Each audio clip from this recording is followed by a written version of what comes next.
Hello everyone, welcome to the episode 40 of SoLeadSaturday.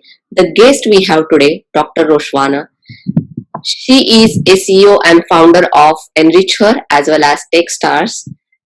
She definitely a rock star in my views actually because I do follow her posts on social media and those are very interesting.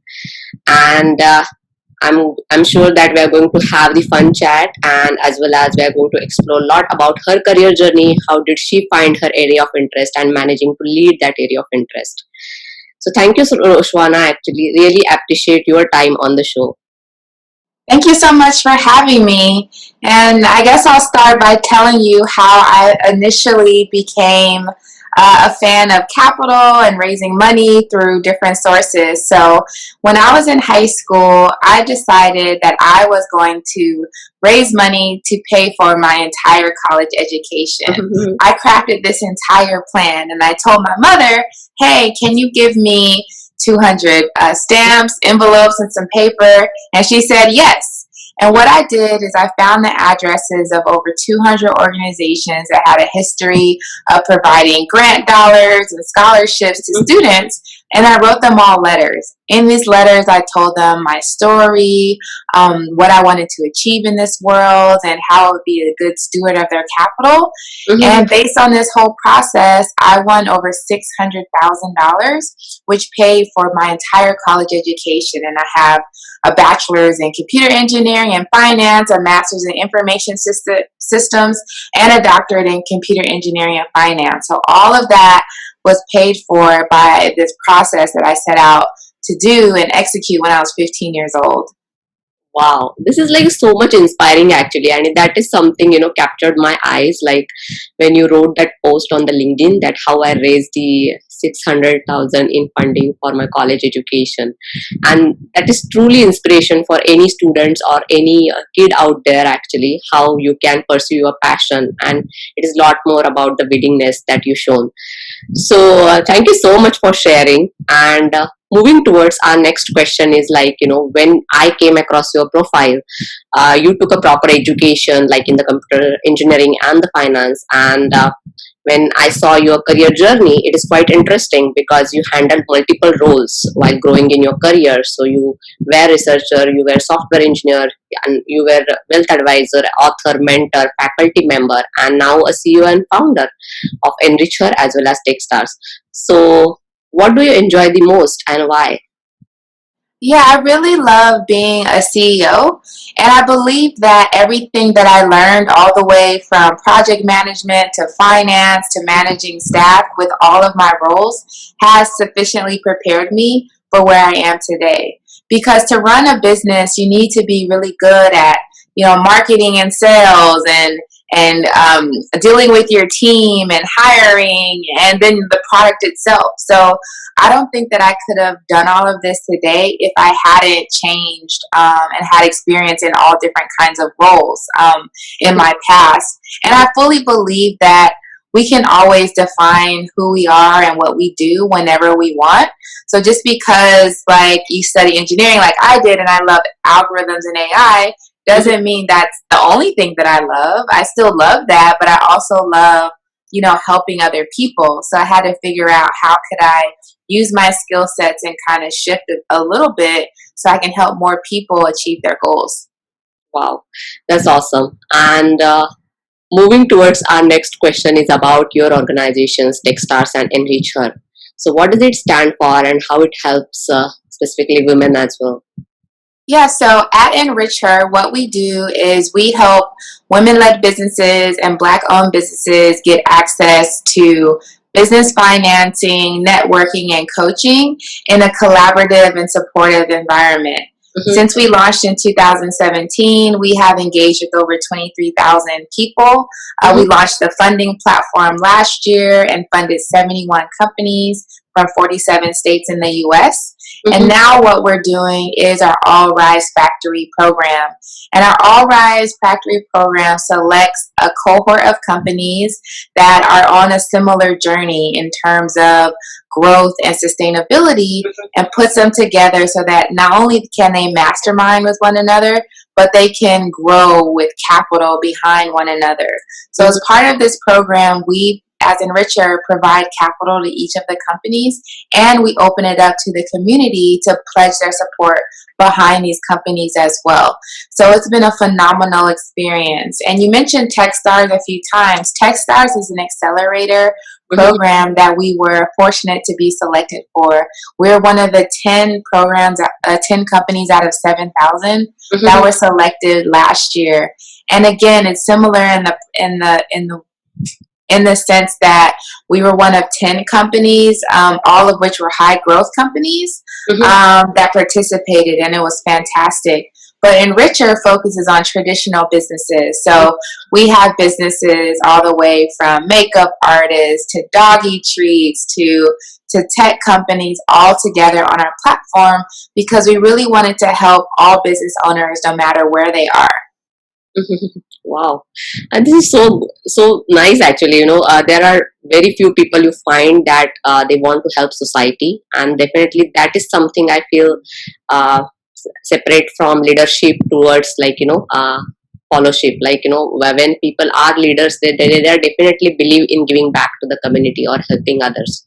So you are definitely a leader. I can see that in you. Thank you. Moving towards our next question. You are the advisory board member of SXSW, which helps creative people share ideas and achieve their goals since 1987. So how does it work?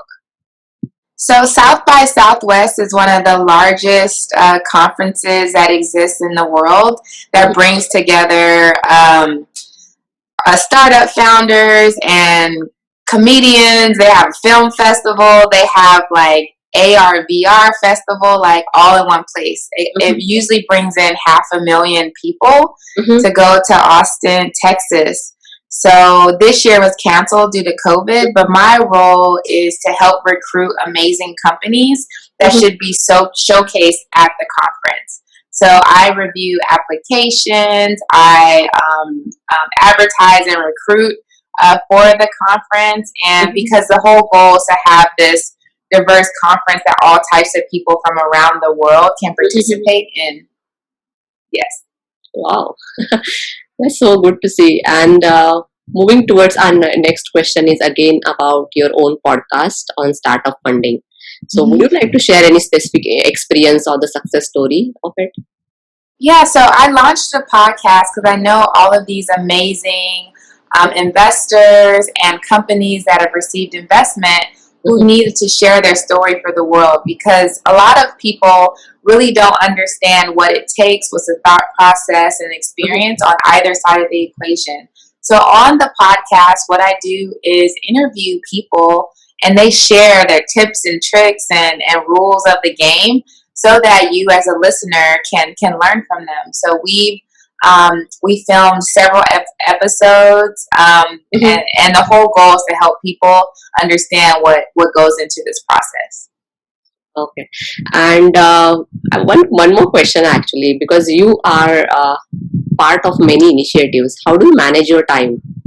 It's really challenging to manage time, but I learned how to manage time when I moved to Thailand for a while and studied like yoga and karma yoga, and what you're supposed to do is break your time into what you have to do for yourself, what you have to do for your work, what you have to do for your like spiritual self, and some fun, right? Yeah. So I had to really balance my time. So I make sure that I do my self-care. So for instance, this morning I walked for 2 miles, I jumped on my trampoline for 20 minutes, and then I did my core and ab workout. Like I will do that no matter how busy I am, because it's really important to take care of your physical self. In addition, I listen to like my inspirational talks and my meditation. So it takes me time, a couple hours in the morning, but I do that. And when I do that, I'm happy, I'm carefree, I'm relaxed, and it actually makes everything else more efficient. In addition, I make sure like I sleep enough, and I make sure I eat really good food throughout the day so that my body is really happy. Once I have all those things together, I really allocate my time based on my initiatives and Mm-hmm. my objectives and my goals. So I really wanted to be on your show because, first of all, you're a woman who's an entrepreneur who reached out to me. So I definitely want to support all women. And then Sunday actually is perfect for me because Sunday is usually my day where I think about work, I think strategically, and most people don't want to Yeah. interact with you on Sundays. But for me, it's really, really good because I'm going to work, I'm going to be available on this day, but I make sure that, the other things that I want to do are taken care of. And it's an evolving process. I really had to learn to integrate like the self-care and the food and the sleep. Mm-hmm. And as a scientist, I had to look at data. Like if I stayed up all night and just worked all day, what would happen? Versus if I Yeah. slept enough and ate right, what would happen? So every single case, it works out better if you're happy and you're calm and you feel good versus if you don't. So I Yeah. have to keep that high up on the list and understand that I can't do everything. Yes. And how are you dealing with the COVID situation? So Yeah. I've adjusted really, really well because it's given me time to not travel as much. I used to travel a lot, like every single week, sometimes 2 to 3 places a week.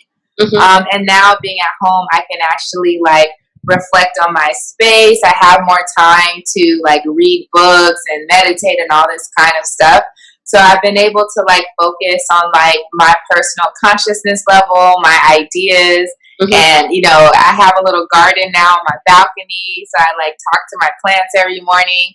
So it's enabled me to like nurture this other side of me more. Mm-hmm. And I'm personally like really happy like now. So I'm doing really well. That's great, and congratulate on that actually, because it's really important that whatever you're putting in, you see some kind of a success happening Yes. around, because it goes you like keep going you. So thank you so much for sharing. And moving towards our next question is about best practices about having the sound financial stability. So to achieve any end goal, definitely people struggle to have that financial stability, especially when it comes to entrepreneurship. People Yes. always struggle to have that risk taking abilities or having that financial backup. So what are some of the best practices, do you think? So first, I think you should have your vision or your end goal in mind Mm-hmm. because that why is what's going to keep you going through Mm-hmm. the ups and downs. So some days it'll be easy to follow your financial practices, and some days it won't. But if you understand why, Mm-hmm. then you can withstand it. For instance, when I was writing those 200 letters, I got tired of writing after letter 25, but I was like, no, I really want to go to college for free. I'm going to do all of it. And then even more recent, as I mentioned, I went to Thailand for a while to study yoga. I had to figure out how I could like pay for my living expenses here Mm-hmm. and live in Thailand and have money. So I had to create this whole plan and stick to it because I really wanted to go. And I was just imagining how great it's going to feel to be in Thailand. I'm going to be so happy. I'm going to be away. I'm going to be able to tell people I went. And I kept thinking and thinking and thinking. And I was able to follow my plan. So, first is to have the vision. And then, second is to create a plan, like a realistic plan. So, Mm-hmm. that can mean a budget, that could be a financial analysis. You can say, hey, I'm going to sell X widgets. The profit is 10 per widget, and I need to sell 50 to pay for this. So have a financial plan that adds up to how much you will need. And this could be for your business, this could be for a trip, this could be for a special purchase. But essentially, if you have a vision and a plan, Mm-hmm. then you can get there, and just know that it's like slow and steady. Just like if you have a fitness goal, it's not like the first day you work out, you see 100% change. You have to stick with it a lot of times for months, but you understand after a couple months it's gonna be better. So that's all you have to like think about. Yeah, yeah. And moving towards next question along the same line, that we already discussed about you being the advisory member for SXSW. There is one more initiative which is like Amplify for Good, to raise the basic need averages of underserved communities, non-profits, and minority entrepreneurs. So what are the some of the challenges do you see for them? Yeah, so right now, a lot of programming that exists really is focused on the well educated or the already successful or Mm-hmm. like the top, the unicorns, right? Mm-hmm. But there's not a lot of resources for the everyday entrepreneur and the everyday person who's just getting started without this robust background. So Mm-hmm. the goal of Goody Nation and Amplify for Good is to provide accessible programming, to provide hackathons, to Mm-hmm. help nonprofits reach their objective, and to grow from there. So we, with all of these initiatives, like I believe that if we share more information to the Mm-hmm. world and be more inclusive with different kinds of entrepreneurship, will Mm-hmm. have a better reflection of success in the ecosystem. And so that's why I'm adamant, not only with my company Enrich Her, but with other initiatives that I support so that we can see this change in the world. Wow. And when it comes to like women empowerment, actually, how do you think women can empower themselves, and what do they need to do? What changes do you see actually happening in the society along your career journey? So I think number one, a lot of women have been told that they're not as good as our male counterparts. That Mm-hmm. isn't true. We're often more successful, better at execution, all this jazz. So I think the number one Mm-hmm. thing that we should focus on is our mindset and our belief about ourselves. So Mm-hmm. if you have lower self-esteem, I recommend that you start listening to talks. You start, practicing doing things that are kind of scary, like maybe walking up to people and telling them about your business idea. Like Mm-hmm. when I first started pitching, I used to tremble all the time. I was so nervous. But then someone was like, "Do you believe in what you're doing?" Yes, I do. Okay, so I was like, I had to keep trying and keep trying until I wasn't nervous anymore. So the one thing is like elevate your own consciousness, your own self-esteem and vibration if it happens to be low. Secondly, is support other women in business. Like a lot of times we don't support one another. I don't know why, but we all need help. We all need a community and we all need support. So that could be anything from sharing about that business owner to teaching them something that that they don't know, to Mm-hmm. even buying a product from them if that's, in your spectrum. So support one another and really just believe that everything is possible. Like everything is. And we as women, unfortunately, in almost every culture have been told that our abilities are limited, and so we need to let that go Mm-hmm. and understand like our greatness and then move based on that. Mm-hmm. So one more question, actually, when we are talking about the women empowerment, some of the women that I met, like some of the conferences or some through the social events, women having the good career, but after marriage they get into like kind of a career gap, and then after Mhm. they are trying back, getting back to their own career path, so they struggle a lot. So do you meet similar kind of women, and what kind of advice do you have for them actually? Because I feel that they start losing their confidence because they have the career gap in between. And one more thing I notice is that kind of household things that women are engaged into, like whether it is a family responsibility, kids responsibility, or handling all the household chores or something. Those activities have little less importance where it comes to earning money, like doing some job and earning money. So how, what kind of advice would you like to give to those women? Yeah, it's definitely a balancing act when you are managing multiple things. Your household is a business, your external life is a business. If you're part of Yes. all these organizations are a business. But remember, like you can be amazing at what you do, even if you only have an hour. Like in that hour, you're the CEO, you're the boss, you're amazing, right?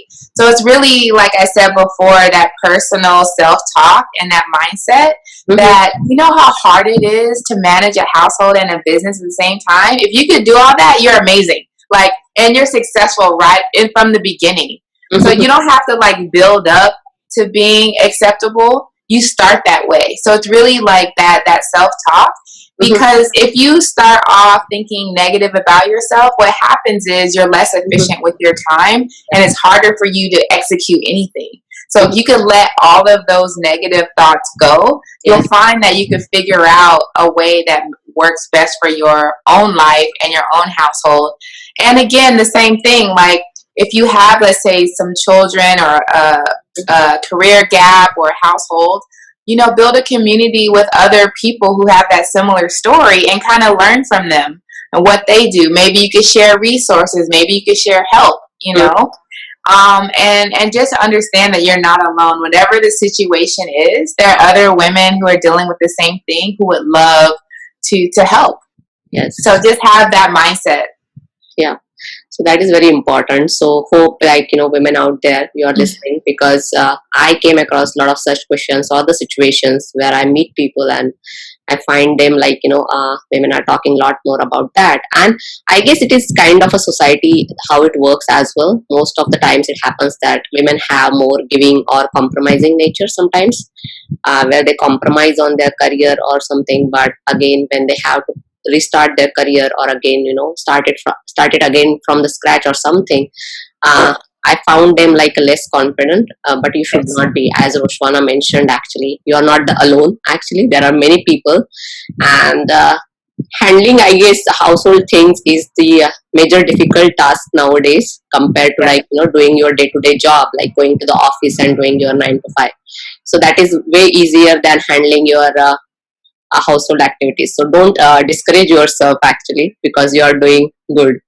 So thank you so much for sharing. And moving towards the leadership, I can see the true leader in you, because when I saw your profile, I was like, wow, this is like a very rich profile I came across on the LinkedIn. So what is your leadership style, and any specific leader that you always follow or admire, and why? So I have a collaborative leadership style. I love people to, tell me their opinion, their thoughts, and then, make a decision and do things together as a team. Mm-hmm. I find that worked in my academic studying and then in my company. Mm-hmm. In terms of people who I admire like Kat Cole, who started off as a Hooters girl and then ended up being the president of Cinnabon and later Focus Group. So Mm-hmm. she's done a lot. She didn't follow a traditional path where she had all this Mm-hmm. education, MBA, blah, blah, blah. She wasn't that kind of person. Mm-hmm. She went to night school and she still accomplished a lot of great things. Mm-hmm. But there are so many amazing like leaders out there. The main thing is if they can uplift people and inspire them. That's what I pull from so many people, such as Mm-hmm. like Michelle Obama and Mm-hmm. others. Is that Yes. can they inspire me to act? Yep. Yep. So thank you so much for sharing. And what is your leadership style? You mentioned one aspect, actually helping others. That is Yes. something you always believe in. Any specific qualities that you think that you have being a leader? Yeah, so again, like I'm very team oriented, so I love when people share their ideas first, and then we can move on that idea. I'm very organized and logical, so I have plans and visuals and all that kind of stuff. So it's very easy for me to think logically, but I'm very open minded to ideas. So we at Enricher have a team of 8 people right now. And even though we're a small team, we work together and everyone has their individual expertise. And I Mm-hmm. really enjoy how we have our meetings and our cadence to really let empower every single person to be in charge of what they're doing, Mm-hmm. yet pour into everyone else. I'm not a micromanager. I don't believe in that. Mm-hmm. But yeah, so that's how I would describe it. Yeah, yeah. Thank you so much for sharing. A lot of people actually struggle, but I think you mentioned it very wisely. So thank you so much. And moving towards the end of this podcast or show, is that any tips or advice that you would like to give to the students or women or aspiring entrepreneurs?